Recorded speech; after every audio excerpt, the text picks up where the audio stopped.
ఇక సంతోష్ రావు గారి గురించి 2 నిమిషాలు చెప్తాను, అంత పెద్ద సీనున్న మనిషి కాదు కానీ చెప్పాలి. ఎందుకంటే కూరల ఉప్పు ఎట్లుంటుంది ఈయన అట్లా అన్నట్టు, ప్రతి దాంట్లో చెడగొట్టడానికి కొంచెం ఉండాలి కదా అట్లాంటి వాడు.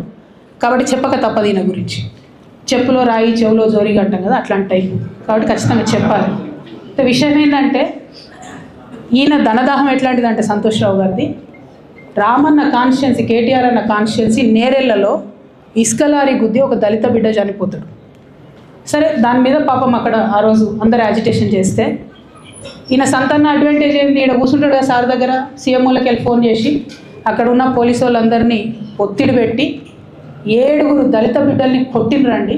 3-4 సార్లు 3rd డిగ్రీ చేస్తే ఇలా 7 కుటుంబాలు కూడా వాళ్ళు ఎందుకు కూడా ఏ పని చేసుకోలేనటువంటి పరిస్థితులలో ఆ దళిత బిడ్డలు ఉన్నారు.